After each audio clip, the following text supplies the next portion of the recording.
Sound হয়নি, mic সামনে করেন না, সাউন্ড হয়নি।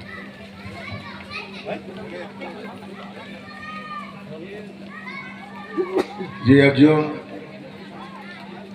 ঘটনা সবারই জানা আছে, কেন বলছি এটা বলার একটু কারণ রয়েছে, এই জন্য বলছি। যে একটা বাচ্চা খুব গুড় খেত, বাচ্চার গুড় খাওয়া বন্ধ করবে, তার কাছে নিয়ে এসেছি বড় প্রেশার আছে, আর উনিও গুড় খেতে হবে। বাচ্চাকে কি করে নিষেধ করে, শুধু নিজেই খায়। তখন উনি বললেন, বাবা তোমার 3 দিন পরে এসো। 3 দিন পরে কেন ডাকলেন? তাকে আগে নিজেকে গুড়টা ছাড়তে হবে। যদি না ছাড়ে সে যদি উপদেশ দেয়, সেটা কি কার্যকারী হবে? হ্যাঁ, কোনোদিনই হবে না। তাহলে এই গুড় খাওয়া, আমি বলে দিলাম বাবা তুমি গুড় খাবে না, আমি নিজেই খাচ্ছি, হবে? তো এইগুলো আমাকে সংশোধনের দরকার আছে। তাহলে আমাকে আগে নিজেকে সেই দিকটা থেকে পারফেক্ট হতে হবে, তবে আমি যদি উপদেশ দিই তাহলে সেটা কার্যকারী হবে, আর তা নাহলে কোনোদিনই হবে না।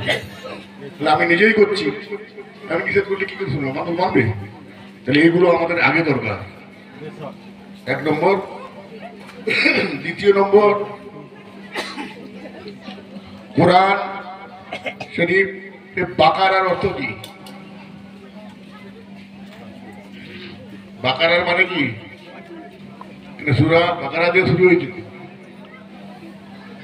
মানে জানোয়ার দিয়ে শুরু হয়েছে, আর শেষ হয়েছে কোথায়? নাস। নাস মানে মানুষ। কেন হলো? কেন হলো? এই গাভী দিয়ে শুরু কেন হলো?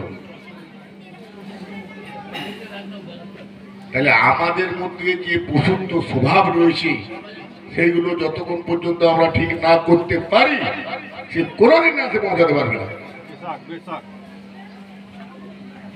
তার নাচ হওয়ার কোনো যোগ্যতাই হবে না, হবে? যার জন্য গাভী দিয়ে শুরু হয়েছে। একটা গেল, খুব সময় কম, তো শর্টকাটে 2-4টা কথা বলে দেবো পারি, তারপরে এগুলো যে যার প্রিয় মুর্শিদের কাছে বোঝার চেষ্টা করি। আরেকটা কথা হলো যে খাতেমান নবী খতম হয়ে গেছে, আর নবী হবে? আর নবী হবে নাকি? কিন্তু এই খাতেমান রসুল খতম হয়েছে বলেছে নাকি? হ্যাঁ, খাতেমান রসুল কোনদিন খতম হয় কেন? এটা কোরআনে আয়াত এসেছে যে প্রত্যেকটা নফসের মধ্যে আমি রসুল পাঠিয়েছি, তোমরা যদি না চিনো তোমাদের ব্যাপার। আর নবুয়ত খতম হয়ে গেছে। তাহলে ওই মুহাম্মদ সাল্লাল্লাহু আলাইহি সাল্লামের মধ্যে কি রসুল ছিল নি? ওনার বাপের মধ্যে কি রসুল ছিল নি?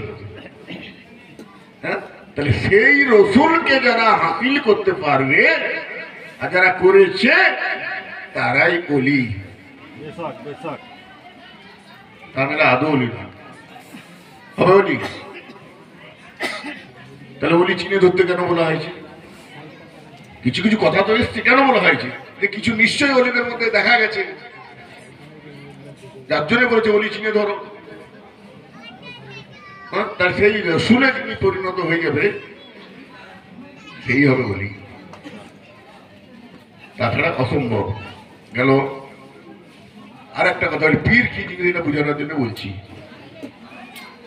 কোরআনে 14টা সাইদা আছে, তো যখনই পড়ে সবাই, যখনই আয়াত আসছে সেইটা দিচ্ছে আল্লাহ দিচ্ছে না, তাই না? কিন্তু কোরআন কি সাইদা করেছে তোমাকে? তাহলে পীর কি? পীর কি জিন্দা কোরআন নয়? হ্যাঁ, ওটা হচ্ছে কফি কোরআন। এইটা থেকে ওইটা তৈরি হয়েছে, আবার ওইটা থেকে এটাকে বুঝতে হবে, ওইটা থেকে আবার একে বুঝতে হবে। তাহলে পীর এটা করবে নাকি? হ্যাঁ, পীরকে চিন্তা করবে।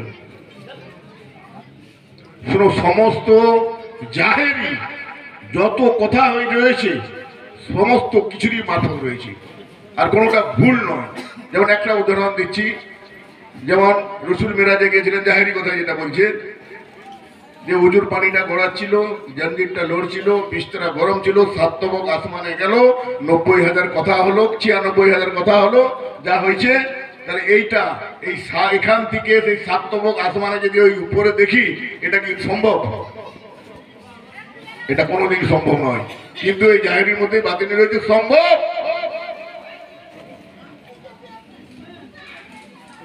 প্রত্যেকটা জিনিসের জাহের ভুল নয়, জাহের থেকে বাতিনটাকে বুঝতে হবে। এই যে মাদ্রাসার শিক্ষা, যে সমস্ত হাফেজকারী মুফতি হয়েছে, কোন ওলি আল্লাহ নাকি তাদের কাছে গেছে নাকি? হ্যাঁ, আমাদের বুঝতে করো। কিন্তু ওই হাফেজকারী মুফতিরা গেছে মূর্খের কাছে। কেন? এটা তোমার দুনিয়াবী শিক্ষা, আর এটা হচ্ছে আল্লাহ শিক্ষা। আল্লাহ যাকে দান করেছে সেই পাবি। হ্যাঁ, কোনো হাফেজকারী গেছে? হাফেজকারীর কাছে গেছে কোনো অলি? কিন্তু তাদের কাছে এসেছে সমস্ত যারা বোঝার চেষ্টা করেছে, যাদের মধ্যে এই ধারণা এসেছে, তারা এসেছে অলির কাছে। কিন্তু কোনো অলি ওই মুক্তির কাছে যায়নি।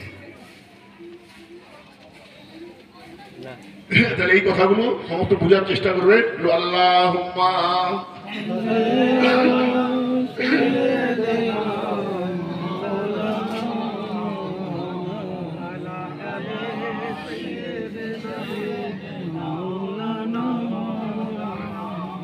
সমস্ত কিছু প্রত্যেকের মধ্যেই রয়েছে। এটার বাইরে যদি কেউ খুঁজে, তার মতো পাগল আর কেউ একটাও নাই। আর তাহলে কোরআনকে মিথ্যা প্রমাণ করছি। এইটার বাইরে কেউ খুঁজে